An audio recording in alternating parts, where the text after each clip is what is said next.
My husband and our love has inspired me to not only get through that night where he lost his life, but it's inspired me to take that little bundle of love that I was given 2 weeks later and teach her the beautiful side of the world, to teach her the positive way of life, to teach her that life is what we make it, so let's make it great and let's show the world what we can do. Everyone has a pretty incredible story to tell. We're really all on the same path. He was just, I guess, my angel. Paul was killed in the line of duty. I always thought about 3 words that Paul would always use. Be not afraid.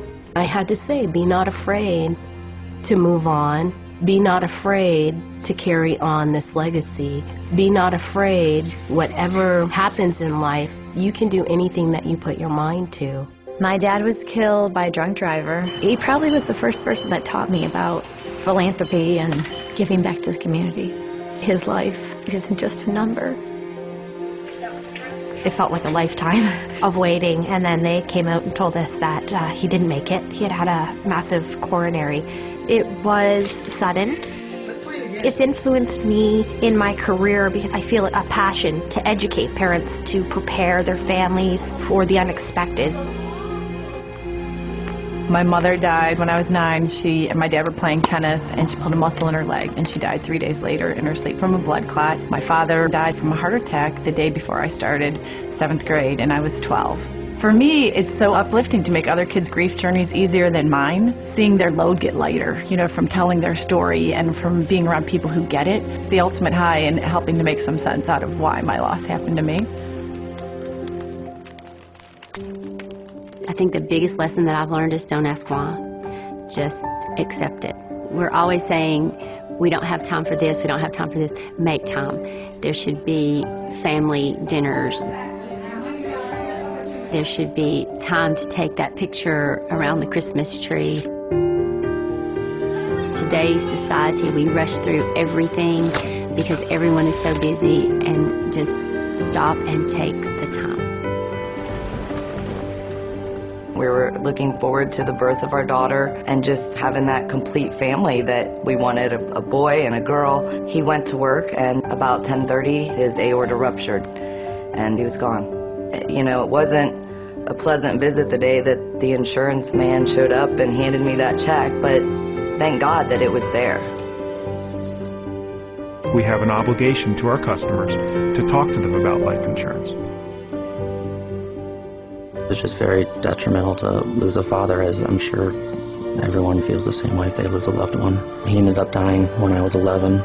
Love my mom. We used to do everything together. I took ballroom classes with her. I used to dance with her all the time. I used to play piano, and she would be like a ballerina and dance around the room. That's probably one of the best memories I have of her. After my mom died, I didn't have the money to go to college.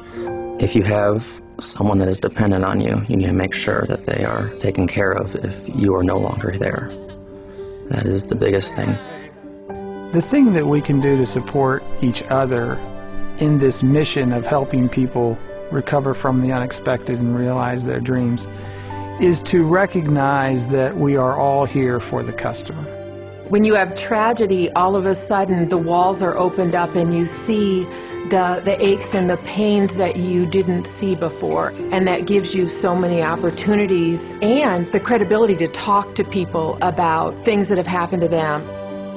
When the kids were younger, we would buy balloons and write messages to him, and we would send them off to Dad. A semi blew a steering tire, and he crossed over and hit my husband head on.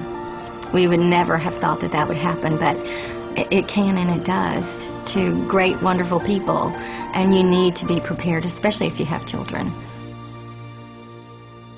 Our agents are vital. We need them to reach out and bring our customers in. One of the main problems with the Hispanic community is they are not aware that life insurance is extremely important. My parents were in a car accident. They left 4 children behind. They didn't have life insurance. And when something like this happens, it's really tough. I want to let the community know that it's really important. They need to get it. You are letting your family know I loved you. I planned this for you. It makes you realize how fragile life really is. My brother was murdered, and he left behind 3 children under the age of 8. 2 years later, my father died. I always prayed that I would dodge the bullet on losing my husband. In 2008, my husband died. So I have decided to go into public speaking on how important it is to have a plan B in place and life insurance. When you meet someone for the first time, you don't know what they've come from. We've all had battles. We've all been survivors. We've all had to forge ahead, and to take that into consideration and be kind to each other and considerate and giving. He was an amazing role model for not just his students, but his family. Hindsight is 20/20. My husband and I were prepared, life insurance wise. However, I think that people need to reevaluate every so many years because you could be even more prepared. Things change in your life. You have to embrace life. You have to cherish every moment you have with your family because you never know when the unexpected could happen. Never forget the power of the conversation. I promised my husband the night of the crash that I would make a reason for what had happened at that intersection, and that I would raise our baby to be a happy baby, and that she would know love and light, and that she wouldn't be born into negativity. Because of my husband, we're able to create that beautiful legacy. His legacy has inspired me to go on and create a legacy of our own.